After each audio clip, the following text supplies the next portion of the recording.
A father stand before 500 guests at his son's wedding, only to look at his own daughter and call her a mistake he regretted. The crowd gasped in pity, but they didn't see the cold fire in her eyes, or the recording device in her hand that was about to turn their perfect empire into ashes. I'm Lucy May. I'm so glad you're here today. How is everyone doing? I hope the weather where you are is as peaceful as a quiet morning. Please leave a comment and let me know where you're listening from. I love hearing from you. Today, we dive into Elena's world, a woman who was silenced by those who should have loved her most, only to find her voice in the most unexpected way.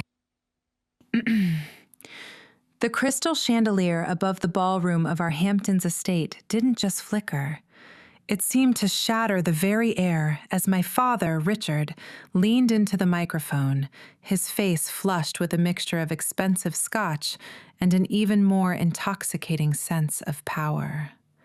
500 guests, the elite of New York society wrapped in silk and hypocrisy, froze mid-sip as his voice boomed through the speakers, silencing the soft strains of the string quartet that had been playing just moments before. I stood near the back, my fingers tracing the cold condensation on a glass of water I didn't want, watching as the man who gave me life prepared to strip away my name.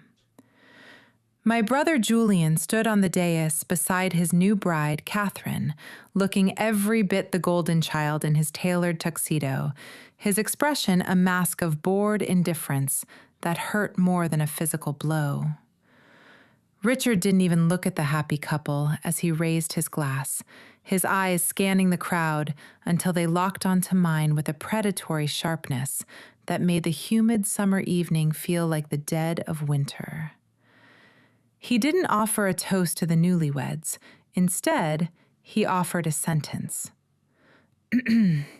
He cleared his throat, the sound grating like gravel under a luxury car's tires, and declared that while the Sterling bloodline was one of honor and achievement, there was a cancer among them that needed to be excised for the health of the whole. He said the words clearly, without a tremor of hesitation, announcing to the entire room that as of this moment, Elena Sterling was no longer a part of this family, having proven herself unworthy of the name through a lifetime of supposed instability and ingratitude. The silence that followed was heavy, a suffocating blanket of shock that quickly curdled into the kind of pity that felt like acid.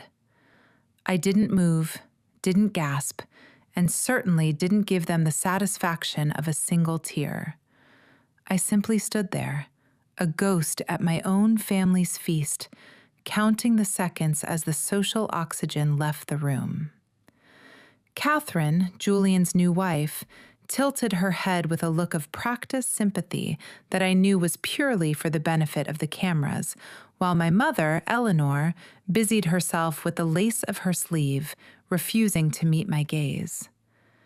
Richard continued, his voice dropping to a low theatrical rumble, explaining to our horrified friends that this was a private pain made public only out of a necessity to protect the family's sterling reputation from further embarrassment.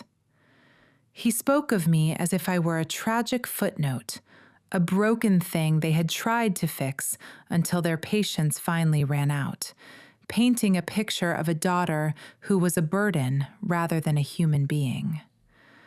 I felt the weight of 500 pairs of eyes pressing against me, some judging, some gloating, and others merely grateful that the drama wasn't happening at their table. In that moment, the lavish floral arrangements smelled like a funeral, and the sparkling champagne tasted like ash in the mouths of those brave enough to keep drinking. I watched Richard smirk, that tiny, self-satisfied curl of his lip that told me he thought he had finally won, that he had finally erased the one person who knew exactly what lay beneath his polished exterior. I reached into my clutch, my movements slow and deliberate, and felt the warm vibration of my phone. It had been recording since he took the stage, capturing every venomous word, every lie wrapped in a father's concern, and every bit of the orchestrated cruelty he called justice. My mind was a cold, quiet room where I was meticulously filing away the faces of those who leaned away from me as if failure were contagious. I remembered the 3 years I spent ghostwriting Julian's medical thesis while he was passed out in a fraternity basement, and the countless weekends I spent balancing Richard's offshore ledgers while he told the world I was away at a wellness retreat for my nerves. The irony was a bitter pill, but I swallowed it whole, letting it fuel the fire that was beginning to burn behind my ribs. Richard thought he was casting me into the wilderness, but he was actually handing me the keys to his cage. As he stepped down from the podium to a smattering of awkward, uncertain applause, I saw the way he clapped Julian on the shoulder, the two of them looking like the perfect portrait of American success, built on a foundation of my silent labor.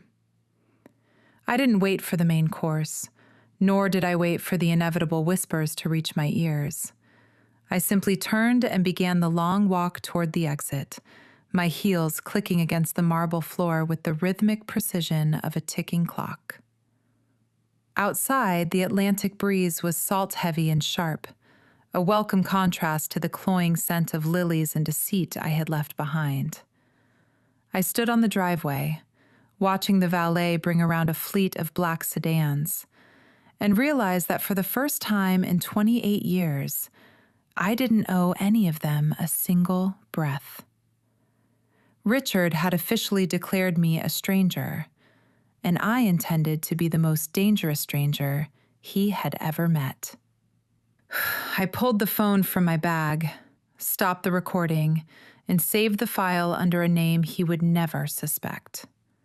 He wanted me to be the sick one, the weak one, the one who needed to be handled with white gloves and hushed tones. But he had forgotten one very important thing. He was the one who taught me how to hunt. As I climbed into my modest car, leaving the glittering lights of the mansion in my rearview mirror, I felt a strange, terrifying lightness in my chest. The war hadn't started today. It had just moved out of the shadows. I had the receipts. I had the recordings. And most importantly, I had the invisibility that comes with being discarded. They thought they were finishing me, but they were actually giving me the head start I needed to burn their empire to the ground. I watched from the shadows of the stone terrace, my car keys biting into the palm of my hand, as the grand French doors remained slightly ajar, allowing the muffled symphony of my mother's betrayal to spill out into the humid night air. Eleanor Sterling was always a master of the stage, but tonight, she was delivering the performance of a lifetime, a masterclass in what I now recognized as the most lethal form of domestic warfare, the gentle assassination of a daughter's character. Through the glass, I could see her moving from table to table, a fragile vision in silver silk, her movements practiced and fluid, like a slow-motion car crash. She didn't shout. She didn't accuse.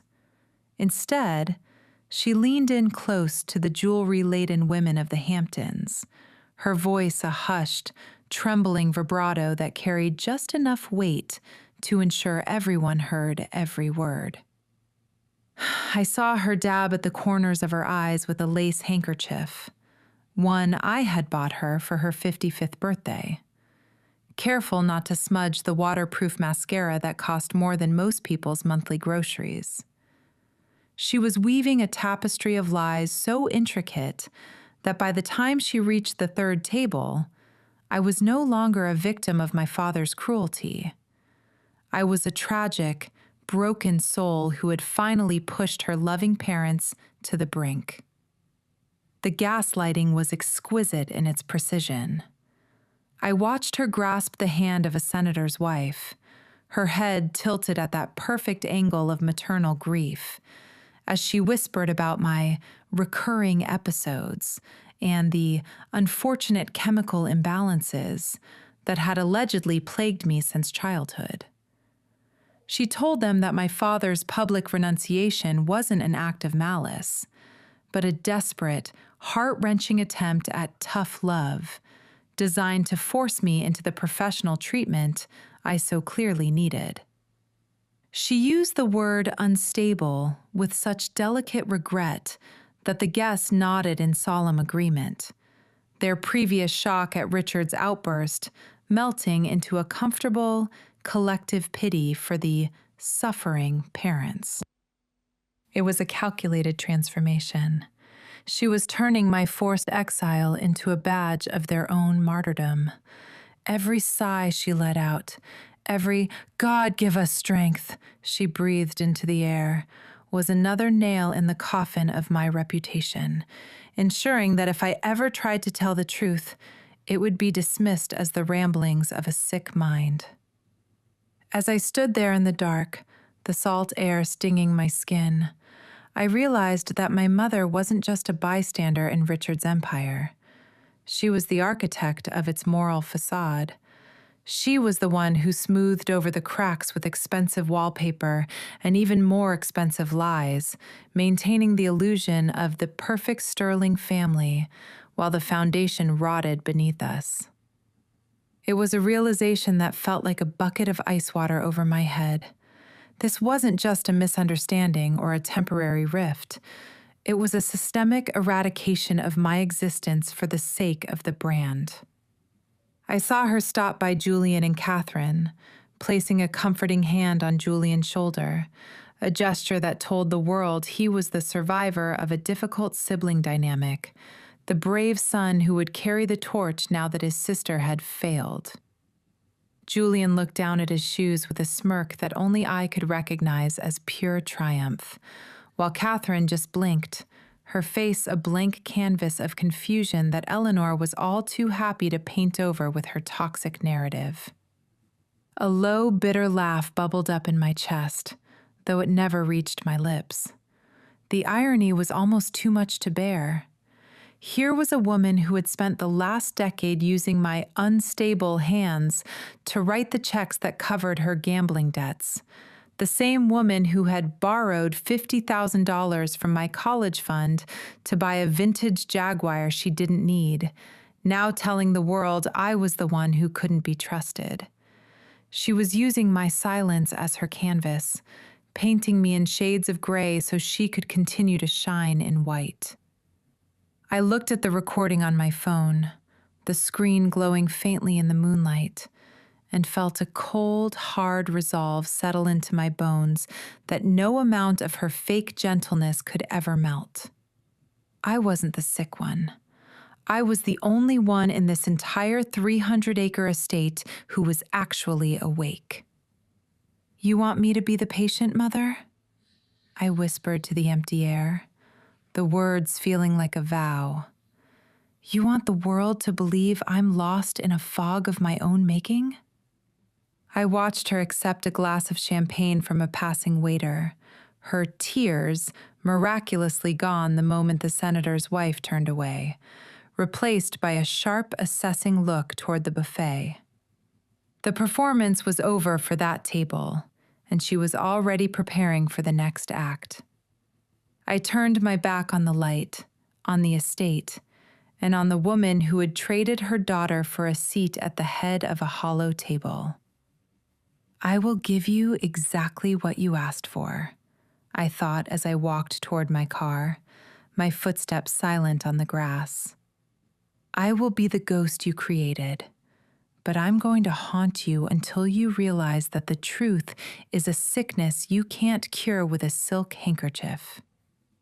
The hum of the tires on the damp asphalt felt like a low, mournful cello, vibrating through the steering wheel and up into my tired arms as the glowing lights of the Hamptons estate finally bled into the darkness of the rearview mirror.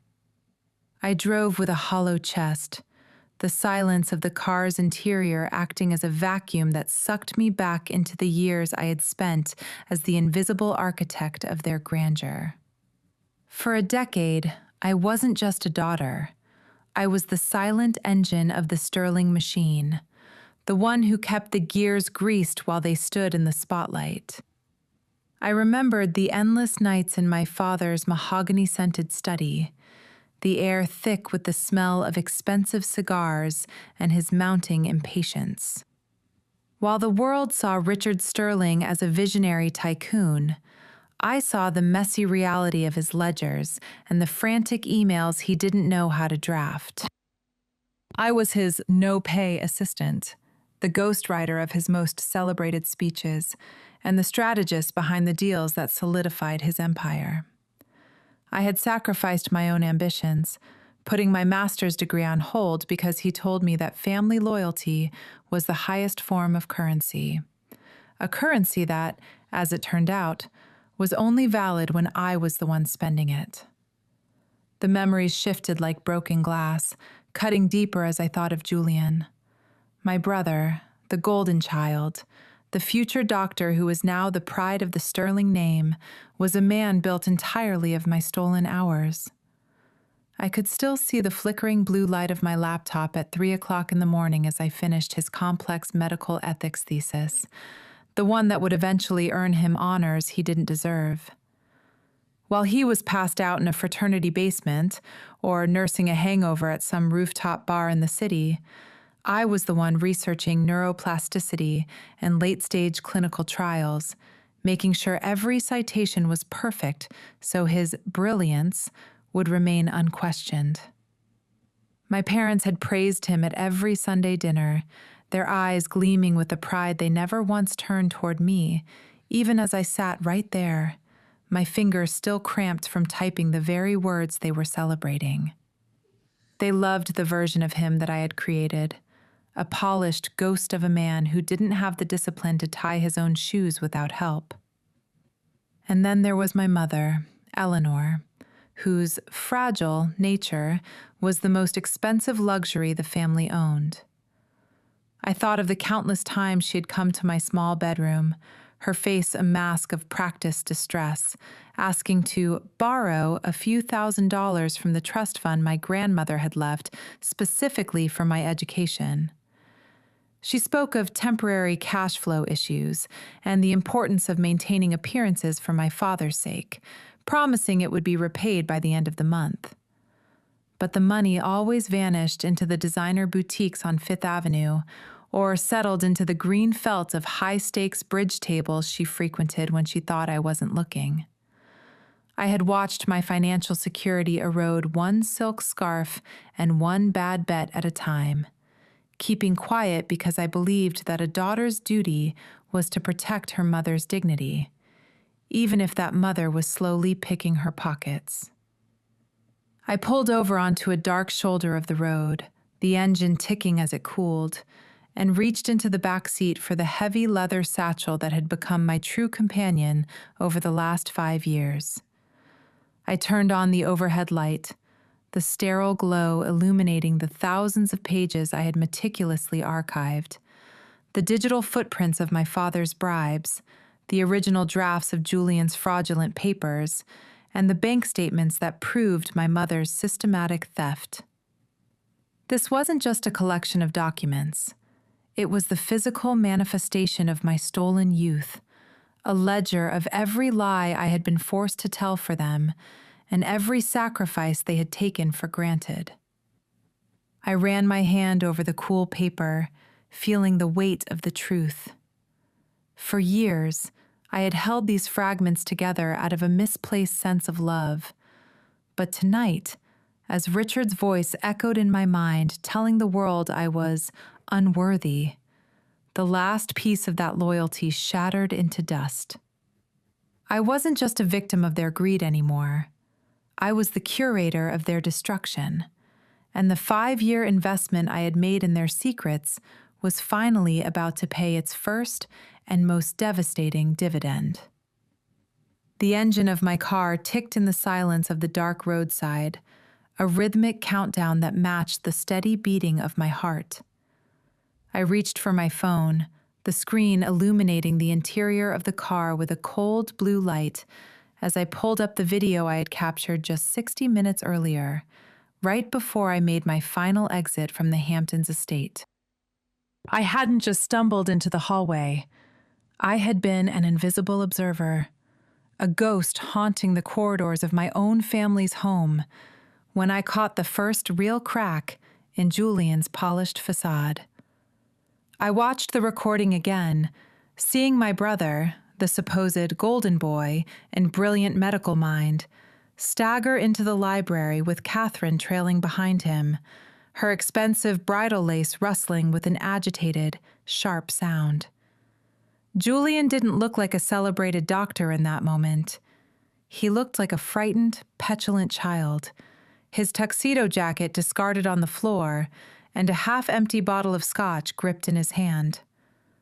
I listened to the audio, his voice slurred and thick with a defensive arrogance that I had heard 1,000 times before, whenever he was backed into a corner. Catherine was demanding to know why the offshore accounts she had discovered were linked to medical equipment companies that didn't exist, her voice trembling with a mix of suspicion and a growing, dawning horror. Julian's response was a hollow laugh, a sound so devoid of substance it made my skin crawl. He told her to shut up and enjoy the diamonds he had bought her, snarling that he didn't need to understand the technical garbage of the medical reports that bore his name, because Dad had already paid for the right people to handle the details. Watching the man the world saw as a savior admit he was nothing more than a puppet was a moment of intellectual satisfaction that felt like a quiet, internal victory.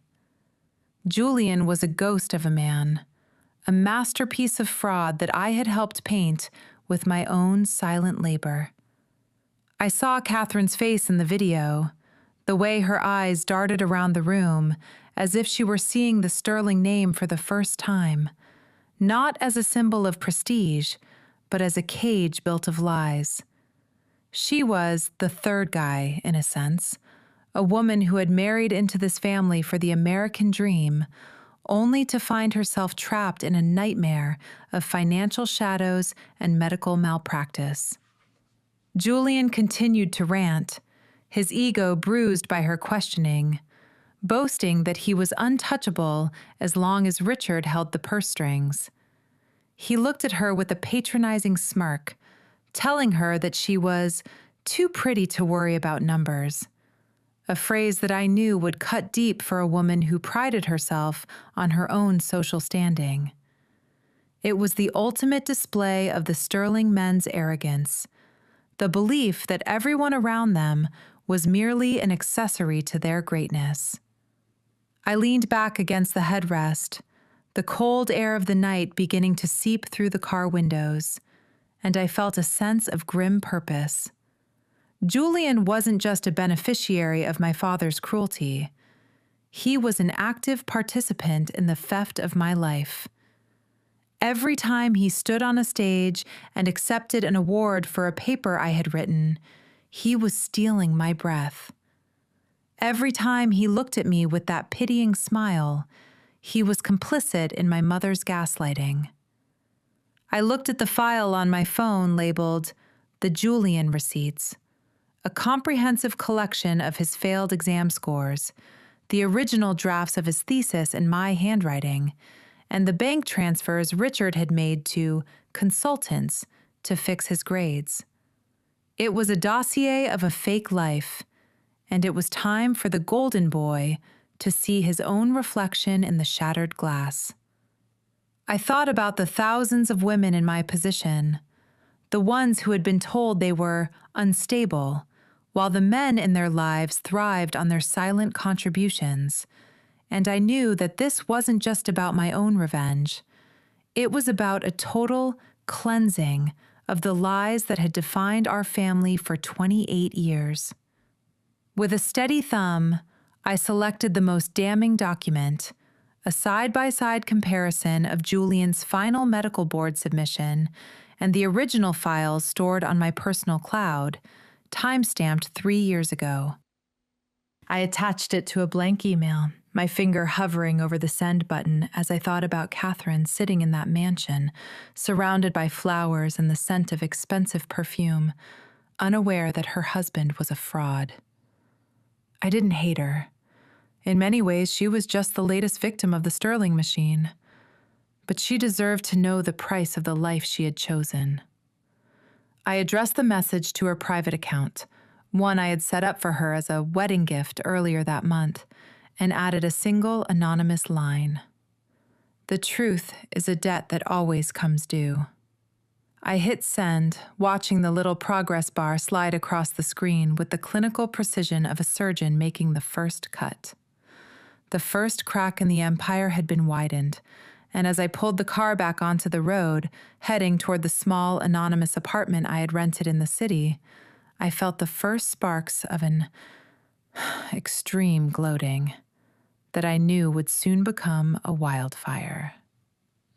The door to my new life groaned on its hinges, a stark metallic contrast to the silent, oiled pivots of the Hamptons estate I had left behind only hours ago.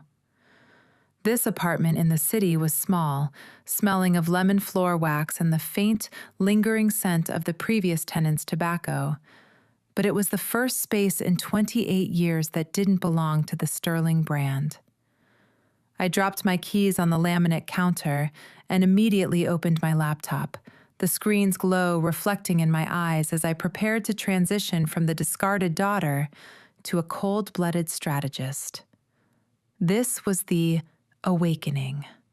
The moment where the years of being an invisible observer finally paid off in a currency more valuable than gold: information. To my family, I was an unstable girl who couldn't handle the pressure of their world. But as I began to open the encrypted folders I had built over 5 years of silent labor, I knew I was the only one who truly understood how their empire functioned, and exactly how it would fail. I didn't see this as a petty act of revenge. I viewed it as a necessary financial cleansing, a purging of the rot that had been hidden behind silk curtains and charitable donations for far too long. I began to connect the dots with the clinical precision of a forensic accountant, a skill set Richard never knew I possessed because he was too busy having me draft his Christmas cards. On the left side of my screen sat the Sterling Global public filings, and on the right, the reality. A labyrinth of offshore accounts and shell companies used to facilitate bribes that ensured Julian's medical errors never saw the light of a courtroom. I looked at the digital trail of my mother's spending therapy, a mountain of credit card debt and pawn shop receipts for family heirlooms she had replaced with high-quality fakes to fund her secret weekend trips to Atlantic City. The detonation list was forming, a spreadsheet of every lie, every bribe, and every theft, meticulously cross-referenced with timestamps and recorded audio. It was a masterpiece of intellectual satisfaction, a form of SMR for the brain, as I watched the numbers align to reveal the truth. For the first time, I felt a surge of genuine power, not the inherited kind that Richard wielded like a blunt instrument, but the earned power of a woman who had mastered her enemy's own game. I worked through the night, the only sound the rhythmic clicking of my keyboard and the distant lonely siren of a city ambulance. I was playing 2 roles now: the broken girl the public believed me to be, and the strategist who was currently mapping out the total collapse of a dynasty. I analyzed the medical malpractice cover-ups Richard had funded, realizing that they hadn't just protected Julian, they had endangered dozens of unsuspecting patients at the Sterling-funded clinics. Every document I added to the list was a receipt of their betrayal, not just of me, but of the values they claimed to uphold. The American dream they sold to the world was a hollow shell, and I was the one holding the hammer. I felt a cold, sharp resolve settling into my chest. There would be no more tears for the daughter they had discarded. There was only the data, the truth, and the upcoming moment of impact. Just as the sun began to bleed a pale, bruised purple over the city skyline, my phone buzzed with an incoming message. It was an email from Eleanor, its subject line reading, "A family's heart. Please come home." I read the words with a bitter, private smile. It was an invitation to a reconciliation dinner at the mansion in exactly 1 week, a desperate attempt to bring me back into the fold so they could force me to sign away my rights and confirm the narrative of my instability. They thought they were inviting a stray dog back for a bowl of scraps, but they had no idea they were opening the doors to the person who already had the matches ready. I typed a brief 3-word response. "I'll be there." As I closed the laptop, I realized the transition was complete. The invisible observer had finished her work, and the countdown to the detonation had officially begun. Taking a short break from the story, I'm just curious, have you ever felt like the only person in the room who saw the truth while everyone else was blinded by a lie? It's a lonely place to be, isn't it? If you've ever had to stand your ground like Elena, please hit the like button and share your thoughts in the comments. I'd love to read your stories. The silence of my small apartment was a sanctuary, but the phone's vibration on the laminate counter felt like a tremor from a past life I had already buried. When I finally answered, my mother's voice didn't sound like the woman who had whispered lies into the ears of senators' wives only nights before. It was dripping with an artificial honey so thick it was almost nauseating. She called me sweetheart, a term she reserved only for moments when she was about to ask for a sacrifice or cover up a fresh stain on the sterling name. She spoke of healing, misunderstandings, and family unity, inviting me back to the mansion for a private dinner to, as she put it, make things right and offer a formal apology. But I knew the cadence of her deceit too well to be fooled by the tremor of fake emotion in her voice. Behind the soft lilt of her invitation, I could practically hear the rustle of the legal papers Richard had already drafted in his study. They didn't want my forgiveness. They wanted my signature on a document that would strip me of my inheritance and declare me mentally unstable, all to safeguard Julian's fraud-built reputation and ensure the family's legacy remained untainted by the truth I carried in my pocket. I didn't argue, and I didn't let the bitterness leak into my tone. Instead, I played the role they expected of the broken, compliant daughter one last time, my voice barely a whisper as I agreed to the Tuesday night dinner. As I hung up, a cold, sharp smile touched my lips, one that would have terrified Eleanor had she seen it. This wasn't a girl returning to the wolf's den out of a desperate need for love. This was a woman preparing for a surgical strike. I spent the next 3 days meticulously preparing my arsenal. I checked the hidden recording devices I had sewn into the lining of my coat and ensured the encrypted data on my phone was synchronized with the dead man's switch on my laptop. I wasn't going back to that house to receive an apology or to beg for a place at their table. I was going back to finish a story that had been written in my blood and sweat for 28 years, and I was going to ensure that by the time the dessert was served, the sterling name would be a debt they could never repay. The drive back to the Hamptons felt like a descent into a past life, the familiar iron gates of the estate swinging open like the jaws of a trap I had already mapped out.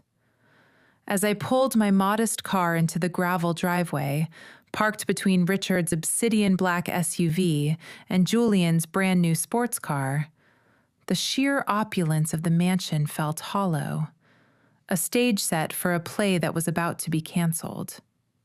I stepped out of the car, the salt air chilling my skin, and adjusted the lapels of my blazer, feeling the slight weight of the microphone hidden there, my invisible observer that would witness everything. I took a deep, steadying breath, reminding myself that the instability they planned to use against me was actually the very clarity that would destroy them. I wasn't the victim anymore. I was the one holding the matches in a house built of dry wood and expensive lies. The butler opened the massive oak doors without a word, his eyes downcast, and I walked into the foyer where the scent of lilies and floor wax was as suffocating as I remembered. I followed the sound of clinking silverware into the grand dining room, a space designed for royalty but inhabited by thieves. There they were, sitting beneath the portrait of my grandfather as if they were the rightful heirs to his integrity. Richard sat at the head, his face a mask of stern, paternal concern, while Eleanor hovered nearby, her smile frozen and brittle like old porcelain.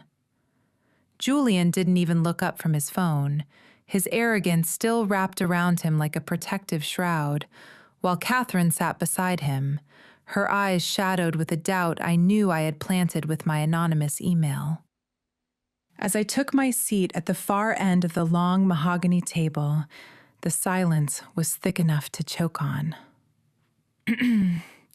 "Thank you for coming, Elena," Richard said, his voice dropping into that deep theatrical rumble he used for board meetings. "We have a lot to discuss about your future." I looked at him, my expression a perfect canvas of deep empathy and submission, and I felt the surge of a roller coaster of anticipation, knowing that his version of my future was about to collide with the reality of his past. The silver-plated fork felt unusually heavy in my hand, a cold anchor in a room filled with the suffocating scent of roasted lamb and expensive deception. Richard sat at the head of the table, his posture as rigid and unyielding as the mahogany chair that supported him, while he launched into a well-rehearsed monologue about the sacred nature of the Sterling legacy and the heavy burden of leadership. He spoke of family as if it were a corporate entity, a brand that required constant protection from internal glitches, his eyes never leaving mine as he sipped a wine that probably cost more than my first car. Eleanor sat to his right, her hands folded neatly on the white linen, nodding with a synchronized rhythm that made her look like a mechanical doll in a silver dress. Julian, on the other hand, didn't even pretend to listen. He was busy swirling his Cabernet, looking at me with a smirk that practically screamed his triumph. He was the golden child who had successfully helped bury his sister, and the arrogance radiating off him was so thick, it was a wonder the candles didn't flicker out from the sheer weight of his ego. Then came the moment they had orchestrated since the wedding debacle. Richard reached into the breast pocket of his blazer and pulled out a slim black leather folder, sliding it across the polished wood until it came to rest just inches from my water glass. He called it a medical care and wellness initiative, a euphemism so transparent it was almost insulting. He explained, with that patronizing silver-tongued tone he used to manipulate boardrooms, that my recent outbursts and psychological instability had left them with no choice but to take over my financial and medical affairs for my own protection. If I signed the papers, he promised I would be taken to a private facility in Switzerland, a gilded cage where I could recover in silence. If I refused, he calmly stated that I would be cut off from every resource, every penny of the trust fund I had helped grow, and that he would personally ensure no reputable firm in the country would ever hire a disturbed sterling daughter.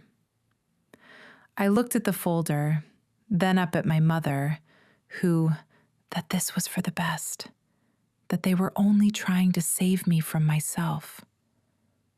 Julian let out a short, sharp muttering that I should just take the deal and go quietly before I embarrassed them any further. Catherine, sitting beside him, remained eerily still, her eyes darting between Julian and the folder with a look of growing suspicion that told me the seeds of doubt I had planted were beginning to sprout. I felt the silence of the abyss settling over me, a profound, icy calm that replaced the flickers of anger I had felt only days before. I didn't interrupt Richard's threats, and I didn't beg for mercy.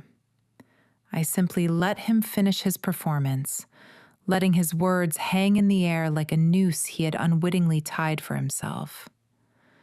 I reached into my small clutch bag, my movement slow and deliberate, and pulled out a small, sleek Bluetooth speaker, placing it on the table with the same clinical precision Richard had used with his leather folder. The room went quiet, the only sound the clink of Julian's glass as he set it down, his smirk finally wavering into a look of confused annoyance. Richard frowned, his eyebrows knitting together in a display of paternal impatience as he asked me what I thought I was doing. I didn't answer him directly. Instead, I took a slow sip of my water, feeling the cool liquid soothe the dry edge of my throat. I looked at each of them in turn, my father the tyrant, my mother the accomplice, and my brother the thief. And I felt a surge of freedom so intense it was almost dizzying. I realized that their power only existed in the shadows they created, and I was about to turn on every light in the house. My thumb hovered over the play button on my phone, my heart beating with the steady, relentless rhythm of a clock counting down to 0. I looked Richard straight in the eye, my voice coming out as a calm, steady, that seemed to echo in the cavernous dining room. "Before I sign anything, Father," I said, the words cutting through the tension like a blade, "I think we should all take a moment to listen to a few sounds of the truth."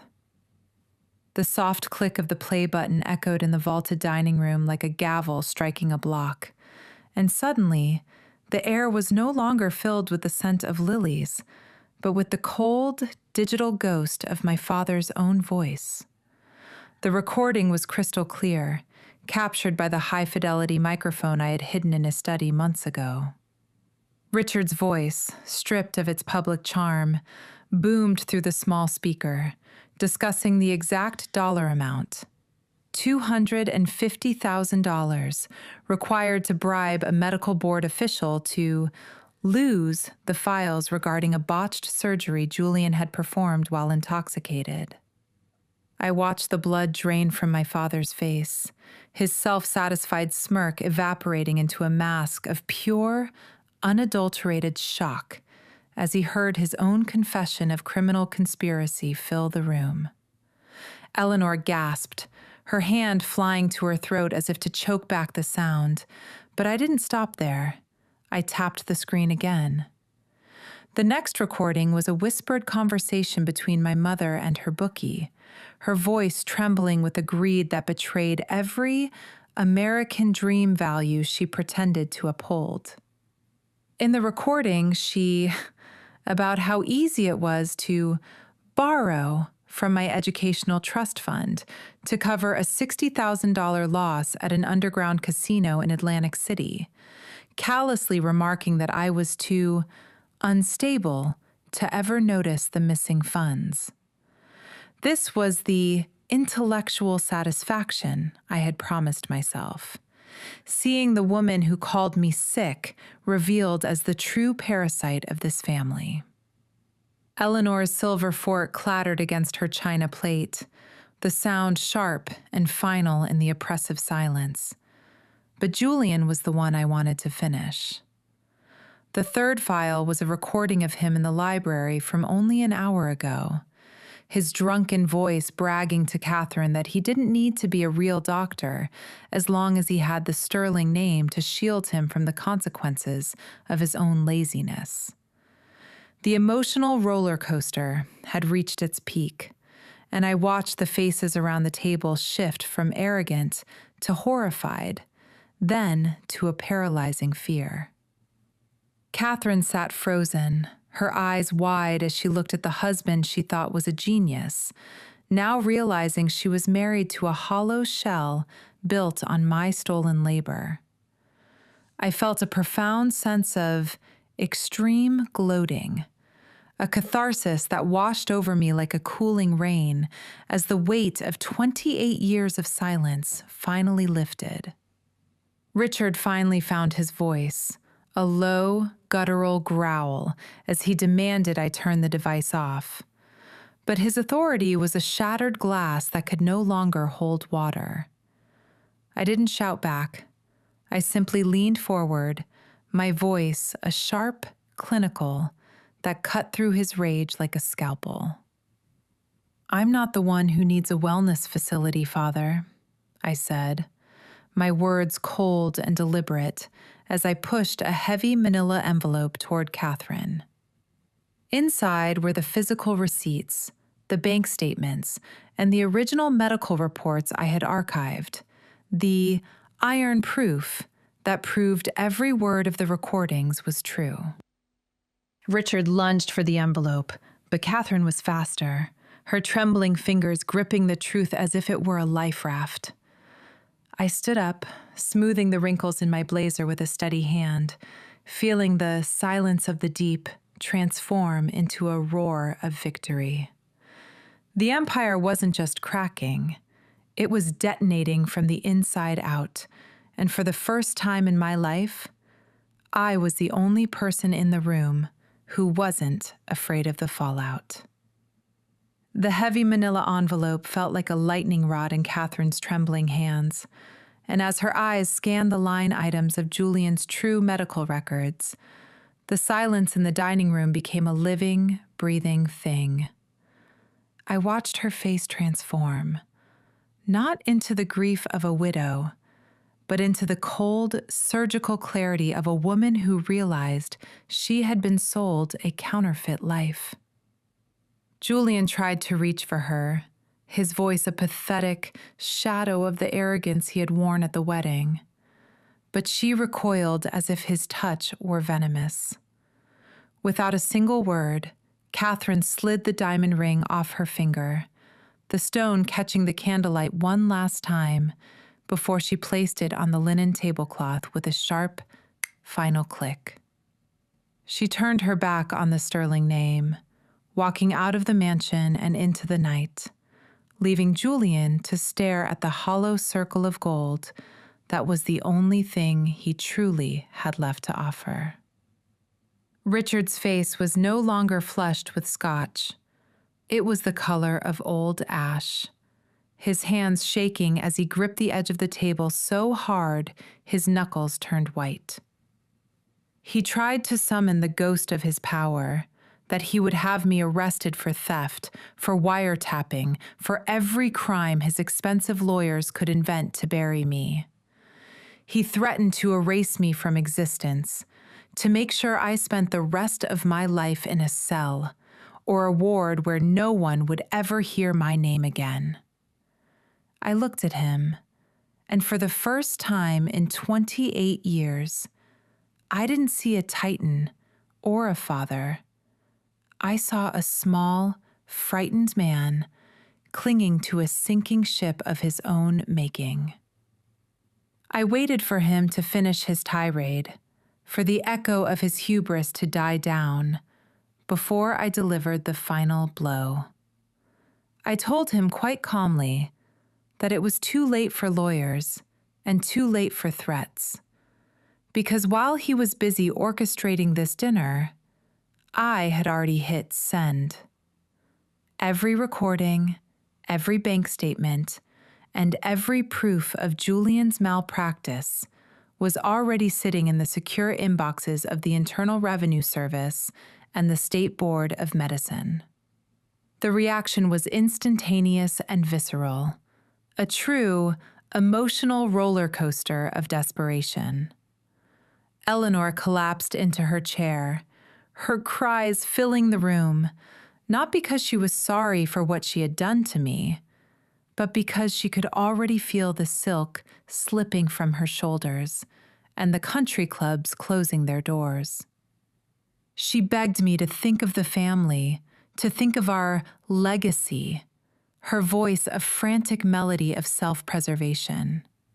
Julian was a broken statue beside her, his head in his hands as he finally understood that the Golden Boy was about to become a cautionary tale in every medical journal in the country. They looked at me as if they were seeing a stranger, and in that moment, I realized they were right. I was no longer the daughter who sought their approval, or the sister who covered their tracks. I was the consequence of their own greed, the one thing they couldn't buy or bully into silence. I reached across the table, my fingers brushing against the black leather folder Richard had pushed toward me earlier. The documents meant to declare me insane and strip me of my freedom. I picked them up, the paper crisp and expensive between my hands, and I began to tear them. I didn't do it with anger or theatrical flair. I did it with the methodical, rhythmic precision of someone clearing away trash. The sound of the paper ripping was the only music I needed. A jagged, beautiful symphony of liberation that drowned out Eleanor's sobbing and Richard's hollow threats. I tossed the confetti of my intended cage onto the floor at Richard's feet, a gesture of extreme gloating that felt more empowering than any inheritance could ever be. I stood tall, adjusted my blazer, and looked at the ruins of the Sterling Empire one last time. The truth hadn't destroyed this family. It had simply revealed the wreckage that had been there all along. The heavy oak doors of the Sterling mansion swung shut behind me with a finality that didn't feel like an ending, but like the first true breath of my life. The night air was sharp and salt-heavy. Yet for the first time in 28 years, it didn't feel suffocating. It felt like a clean slate. I walked down that long gravel driveway without looking back, leaving the muffled sounds of my mother's sobbing and my father's dying empire to fade into the cricket's song. I drove away from the Hamptons, watching the glittering prison of my childhood shrink in the rearview mirror until it was nothing more than a flickering light in a vast, indifferent dark. I didn't head for a luxury hotel or a friend's spare room. I headed toward the city, toward an anonymous life I had spent 5 years preparing for in secret. 6 months have passed since that night of the detonation, and the world I live in now is measured in sunlight and simple truths rather than silk and strategic lies. I moved to a new city where the name Sterling carries no weight, a place where I can walk down the street without the heavy burden of a reputation I never wanted. I found work as a data analyst for a small nonprofit that helps victims of financial fraud, a poetic irony that brings a quiet smile to my face every morning as I settle into my desk. My skills, once used to hide my father's bribes and ghostwrite my brother's medical lies, are now weapons of restoration. I spend my days connecting dots for people who have been left with nothing, using the same diction of expertise that once kept me a prisoner to now set others free. I live in a modest one-bedroom apartment with tall windows and a view of the harbor, a space I furnished with things that were chosen for their comfort, not their ability to impress. There are no mahogany tables here, no portraits of grandfathers who traded integrity for power, only my books, my music, and the peaceful hum of a life that is entirely mine. I managed to salvage a small portion of my grandmother's trust fund through a series of legal maneuvers that Richard was too distracted by the Internal Revenue Service to notice, and that modest sum is enough to ensure my independence. I don't need a chauffeur or a fleet of obsidian black SUVs. I have a bus pass, a sturdy pair of walking shoes, and the priceless luxury of a quiet conscience. The healing language of my new life is spoken in the I statements I was once forbidden to use. I am no longer a stain on a legacy or an unstable daughter who needs to be handled. I am Elena, a woman who was defined by her own actions and her own integrity. The silence that used to be a cage of suppression has transformed into a profound, healing peace. A silence that I protect with the same ferocity I once used to protect my family's secrets. I often spend my evenings sitting by the window, watching the sunset paint the sky in shades of bruised purple and gold, much like the colors of that final night in the Hamptons. But the fear is gone. There are no recordings hidden in my blazer, no encrypted folders waiting to be sent, and no shadows lurking in the corners of my mind. I am finally just a person, living a life that is small in scale, but infinite in its freedom. For the first time, when I look in the mirror, I don't see a tool or an observer. I see a survivor who walked through the fire and didn't just come out on the other side, but brought the light with her. The ASMR for the brain I once found in data has become the rhythm of my own heartbeat, steady and sure, telling me that I am finally, truly home. The news of the final collapse of the Sterling Empire did not come to me through a frantic phone call or a tearful apology, but through a cold, black and white headline in a Sunday business journal I happened to glance at while sipping tea in my small, sun-drenched kitchen 1 year after I walked away. The Sterling legacy, once a titan of New York society and medical innovation, had finally been dismantled by the very authorities Richard had spent decades trying to bribe and outmaneuver. I read about the federal indictments for tax evasion, the permanent revocation of Julian's medical license, and the forced auction of the Hamptons estate to settle a mountain of debts that my mother's hidden habits had helped build. I heard through the grapevine that Julian is now working as a low-level medical technician in a small town 3 states away, finally forced to earn a living through the kind of entry-level labor he once thought was beneath him. Richard and Eleanor have retreated to a modest condominium, their days no longer filled with gala invitations and power lunches, but with the quiet, stifling reality of a reputation that has been utterly erased. I did not feel a sharp, jagged heat of joy or a surge of petty triumph as I read about their ruin. Instead, I felt a profound, quiet weight lifting from my shoulders, a sense that the scales of the universe had finally found their balance. I realized that I do not carry the burden of their failure any more than I was responsible for their success. Looking back at the woman I used to be, the silent ghost who lived for their approval.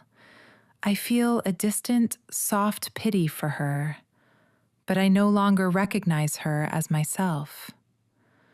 I have learned that true forgiveness is not about welcoming toxic people back into your life or pretending the damage never happened. It is about the quiet act of releasing the tether they have on your soul so you can move forward without their chains. I have found my own American dream in the simple security of a life lived with integrity, where my value is not measured by a bank balance or a social standing, but by the honesty of my work and the peace in my heart. The sterling name is now just a ghost story people tell about the dangers of arrogance and the fragility of a house built on lies. For me, it is a closed book, a chapter of my life that provided the friction necessary to polish me into the woman I am today. I am no longer the victim of their story. I am the author of my own, and the ink I use is finally free of their bitterness. As the sun sets over the harbor, casting long, golden shadows across my living room, I feel a deep sense of peace of mind, a profound security, knowing that the truth is the only legacy worth leaving behind. My family often spoke of the sterling name as something that needed to be protected from the dark, but they never understood that the greatest threat was what they were hiding in the shadows. I know now that the truth did not destroy my family. My family was already rotten from within, and the truth simply turned on the lights. Listening to Elena's story, I'm reminded that sometimes the most courageous thing we can do is stop pretending. We spend so much energy trying to hold together things that were never meant to be. Elena didn't just break a family. She broke a cycle of abuse and lies that would have consumed her entire life. It's hard. It's painful. But oh, how beautiful the freedom on the other side is. To all of you listening, remember this. Your silence is not a weakness. It's a reservoir of strength. But when the time comes, don't be afraid to use your voice. Integrity is a currency that never loses value, unlike the fake empires built on lies. Protect your financial independence. Protect your mental peace. And most importantly, protect your truth. How did you feel when Elena played those recordings? Was there a moment in your life where you finally decided to turn on the light in a dark situation? I'd love to hear your thoughts and the lessons you've gathered from Elena's journey today. Please leave a comment below. I read every single one of them. If this story touched your heart, share it with a friend who might need to hear it today. Thank you for being part of Rose Revenge. Stay strong and stay true to yourself. Goodbye for now.